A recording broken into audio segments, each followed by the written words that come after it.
Oke, balik lagi sama gua Ragil dan kembali lagi kita di podcast Restu Ibu. Kali ini temanya adalah orang tuh aneh ya. Dia yang ngelakuin, dia yang menyesal. Kadangkala kita sadar gak sih, kita tuh sebenarnya pernah ngelakuin hal yang gak baik secara gak sadar atau secara sadar atas hal itu, tapi masih kita kerjain gitu loh. Dan akhirnya kita menyalahkan diri kita sendiri, atau yang disebut dengan penyesalan. Ini adalah hal yang biasa dirasakan sama semua manusia. Tapi kalau untuk berlarut untuk ngerasainnya, ada satu pepatah yang menjelaskan bahwa penyesalan itu sama dengan kita menyakiti diri kita sendiri. Menyakiti diri kita sendiri secara nggak sadar, hati kita dan pikiran kita ikut hancur karena diri kita sendiri. Jadi penyesalan itu sama dengan awan hitam yang meneteskan air, yang dimana semua itu pasti akan berlalu sampai dengan yang indah, yaitu pelangi setelah hujan dan matahari yang selalu menerangkan awan. Kalian pun bakal semakin kenal dengan diri kalian sendiri. Kita mungkin sudah sering menyadari kalau dengan adanya masalah justru menambah kualitas diri kita.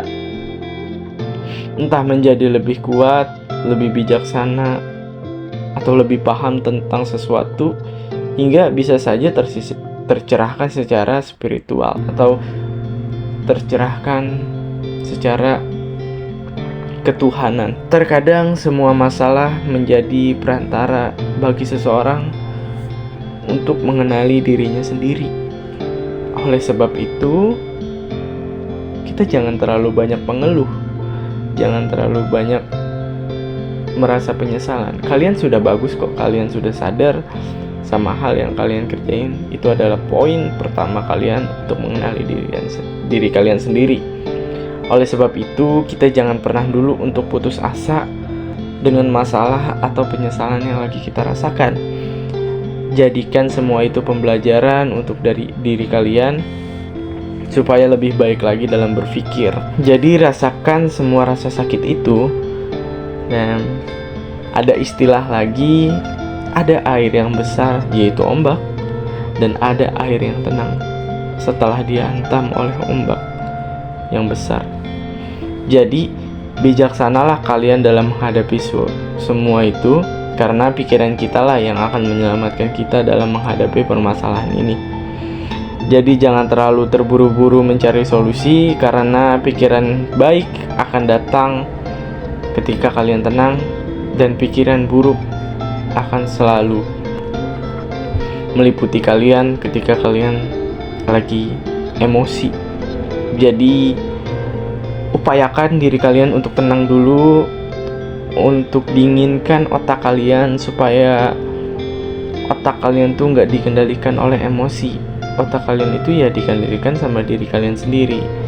Maka dari itu, ketenangan hati, pikiran itu harus selalu selaras untuk menemukan solusi yang bijaksana. Jadi kesimpulannya adalah, rasakan semua rasa sakit, hadapi itu dengan berani dan diiringi dengan keyakinan kalian sendiri.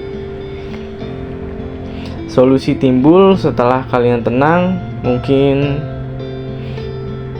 jangan terlalu terburu-buru untuk mencari solusi. Intinya adalah pikiran, hati kalian harus tenang terlebih dahulu untuk mendapatkan solusi yang bijaksana yang nggak akan mengulangi masalah yang sama. Jadi rasa penyesalan itu selalu merekat di diri kita. Kita nggak bisa menghindari rasa penyesalan itu, tapi kita bisa kontrol dengan diri kita supaya kita biar lebih memanage rasa penyesalan kita yang ditutupi oleh pikiran bijaksana kita. Jadi Mungkin sampai di sini aja pembahasan untuk podcast Restu Ibu kali ini. Support terus untuk channel podcast Restu Ibu, subscribe terus untuk channel podcast Restu Ibu. Semoga video ini bermanfaat untuk kalian dan semoga video ini sangat berguna untuk kalian. Terima kasih untuk semua pendengar podcast Restu Ibu. Gua Ragil, gua izin pamit, gua undur diri. Salam perkembangan logika.